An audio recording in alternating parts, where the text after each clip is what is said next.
Guys, Adrian here for the DigitalDojos, and today we're going to be looking at how to replace the digitizer and LCD on the iPod Touch. This is the 4th generation here. You can see this is one of my customers that have, you can obviously see the cracks in the screen all over. This is the digitizer, but on the iPod Touch 4th generation, the digitizer is fused together with the LCD, so I have a new screen ready in place to be attached to this.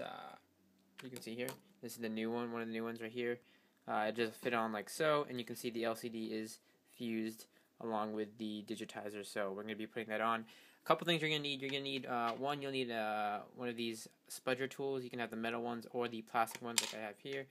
That'd just be to remove some cables and edge around the iPod. Also, I have a toolkit right here from iFixit with various amount of screw heads here. You can see here, because we're going to be we'll be needing to unscrew some of the things that we'll be holding down. Actually, I don't think we'll need the screws much to replace the LCD, other than get the LCD connector from under the motherboard, so we'll have to unscrew one or two of them.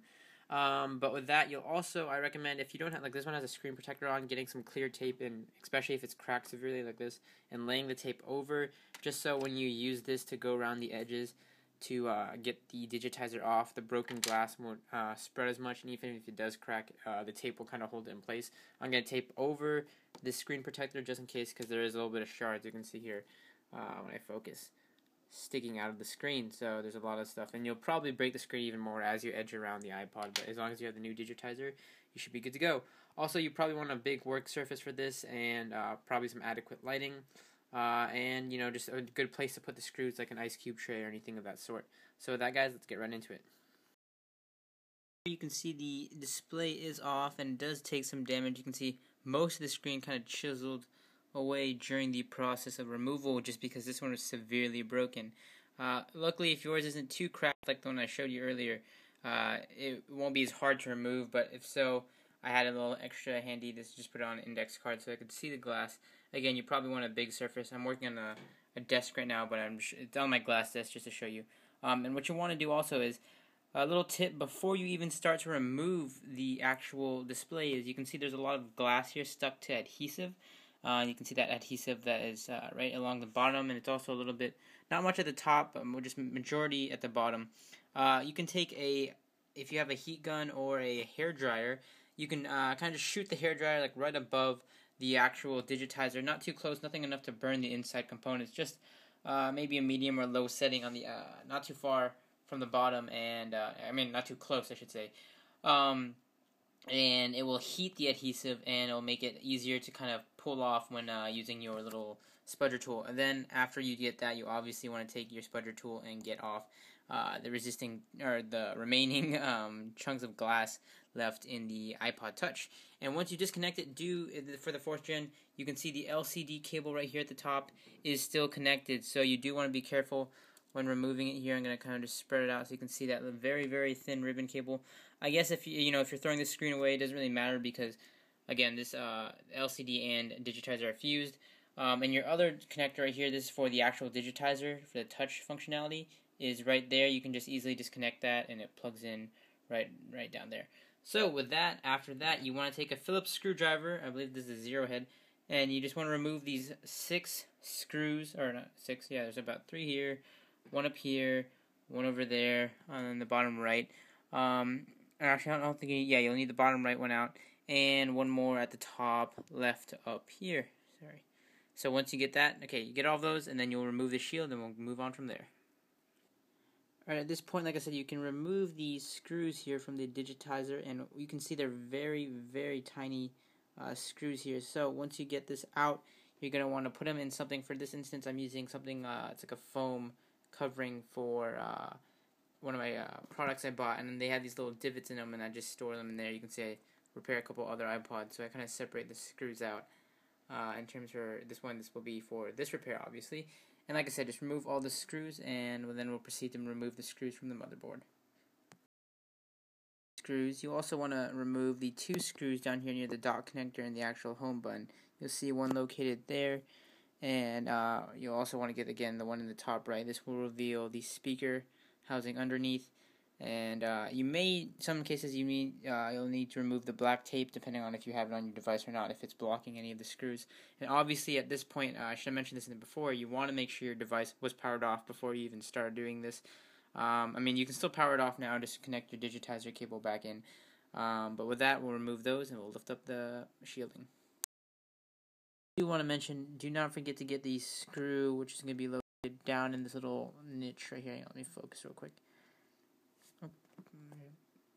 Right down there, you want to make sure you get that one, because this one and the one down here are big screws compared to the other ones, and these ones are kind of holding down on the dot connector.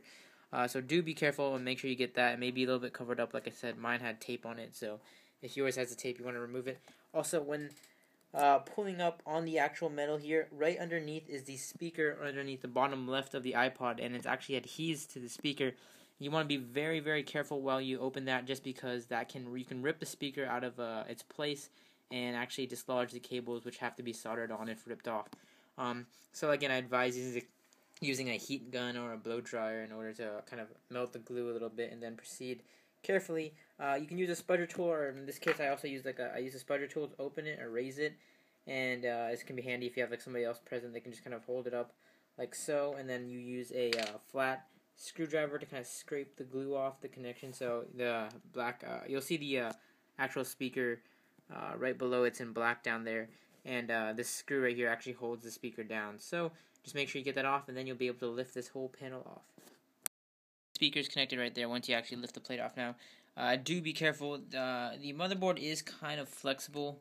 When actually you can see it'll kind of bend while you lift the plate off, so make sure you don't snap anything. I mean, it's flexible to a degree, so you'll be okay. And if this is your first repair, just don't put too much pressure on it. And as you lift up the adhesive, there's a little bit of adhesive on the back of this metal plate, but nothing much. You can see right here just a little bit. And you'll see it looks like it's connected by a cable. This is actually just kind of like a copper shielding material, which can actually be ripped off. So if you rip it off, don't worry, it's actually right under the actual camera, the rear-facing camera. You can kind of just lean it over like so if you want, or you can completely take it off or kind of lean it to the side, because that right there is actually not a connection, so you don't have to worry. Now you'll be revealed with the battery, which you can replace if needed, but again, you need to solder that, so you probably need some soldering experience. Your headphone jack's over there if you need to replace anything of that sort. Speakers down there, you can seat that in when closing it up. This is your Wi-Fi in the top left up here. Your front-facing camera, which I believe you're going to need to, I like to remove it when I'm doing the screen, but if you're removing, or again, we're focusing on the screen here. So what you want to do now is you want to remove the remaining screws on the motherboard and the front-facing camera, because they'll get in the way.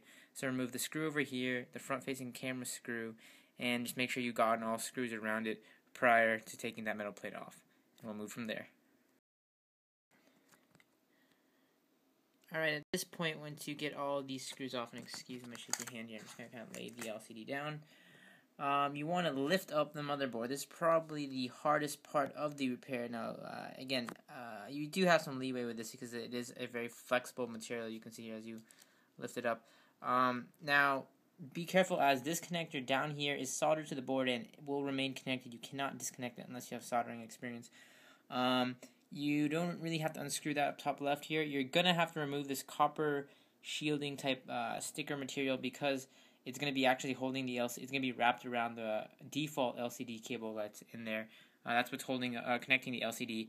And then this right here is a rear view camera. It has a metal plate on it. You can kind of pop it off with the help of a spudger tool. You really don't need to, but because it won't really get in your way. But after that, you just kind of, what I did is, after you get all of your screws off, I just kind of wedged my spudger tool up here and lightly pressed up on the motherboard. I also kind of came in from, you just want to come in from certain angles, like over here, even near the battery. You can kind of come up, just edge very, very carefully. This will cause the motherboard to kind of pop up, and from here, you're just going to have to lift it up. You can fold the LCD behind or lay it back like I am now, and we're just going to lift up and remove. I'm going to remove this copper wiring right here, and I'll show you how to disconnect the cable. I'm going to try and focus in here so you guys can see. And right up here, and I guess you guys can't see because of the light, you're going to have a front connector right there. I don't know if you guys can see that. Where you'll see a connector right in the area where you remove the Digitizer plug. Behind it is a front-facing camera connector that you can easily disconnect. Now, some people like to remove that top left screw. That way they have more leeway to pull the motherboard from the top left out, and you can see directly where the LCD cable is connected. I'm going to turn on the light in my next clip, and first thing you want to do is remove that front camera connector. You can easily follow it. It's very, very visible. Use a spudger tool or anything, it'll pop right out of place. And again, if you want to remove this top left screw to give you more leeway with the Wi-Fi dongle there, the little Wi-Fi, I guess like kind of like a, not really, I guess it's a ribbon cable. Just leave that, you can take that out, the little antenna part. So with that, I'm going to go ahead and remove it, and we'll show you what it looks like. Alright, you can see the, I guess you can't really see, but the front panel connector is removed, and I also removed that screw. Now, once you get that little gold sticker off, again, very easily to rip off. You can use anything from a sharp object to a screwdriver.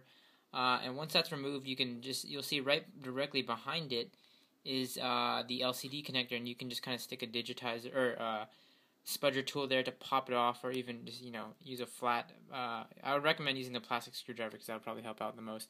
I'm just going to go ahead and lay that flat, and you can kind of just pull it out now.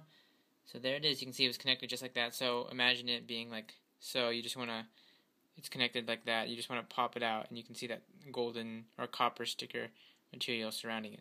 So here is the actual digitizer. Let me just go ahead and lay that down so you guys can see it here. That's it. The digitizer fused with the LCD. You remove both connectors. It's really that simple. I mean, it's a little bit scary, like I said, if you're doing this for the first time. But afterwards, you are left with just the motherboard. Now, reinserting your new LCD isn't really that tricky, but for this instance here, you can see this is one of my LCDs here. You're just going to want to you want to connect your LCD cable first because it is the trickiest one to get in. So what you're going to do is slide under the motherboard and connect it. It's just a flat panel connector. You can lift the motherboard up like so. Again, you want to watch your limitations because of that cable right there. But you do have some leeway because this part on the right can bend up a little bit. And once you do that, you just want to reconnect the LCD cable, and then connect the camera, the front camera connector. Actually, I'd recommend going with the front panel or the front camera connector first, and then the LCD cable, and then close everything up. And we're gonna repeat the process backwards.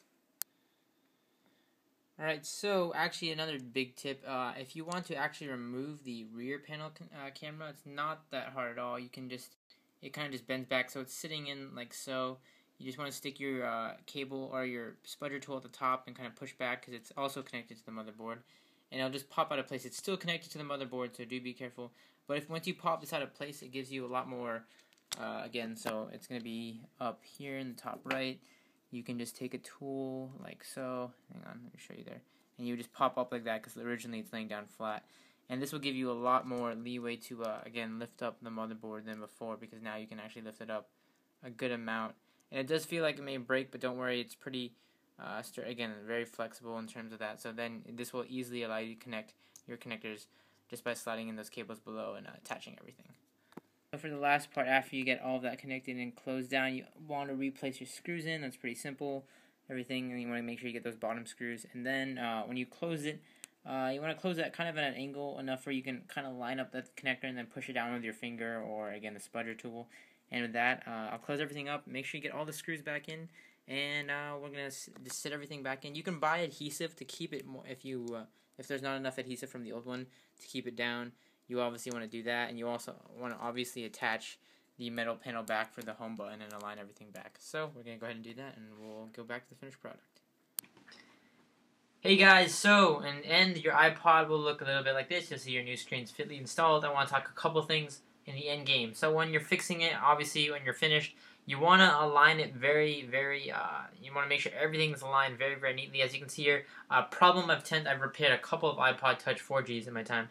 And I've literally this week I've had like 4 of them where it won't really close fully. I've had iPods where it closed fully. I've had other ones where they don't want to close all the way.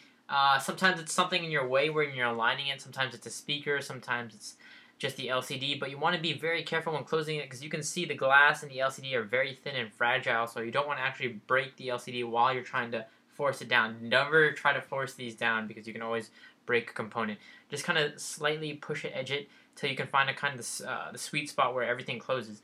Now, it really helps if you don't need these, but I bought these adhesive pads. You can get them with your screen. Sometimes you have to order separately. On Amazon, you can get like 5 of them for $2. So really, really cheap. I would highly invest in them, especially if you do this for a, like a small business like I do.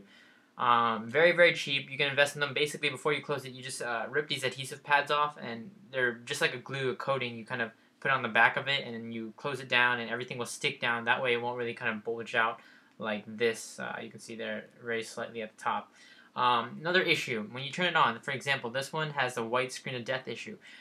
It's not terribly bad in terms of, you see this a lot when you're fixing screens. One, it can mean your connector, your digitizer cable isn't fully connected, so make sure you double check that. Take it out, plug it back in, make sure it's securely fitted down.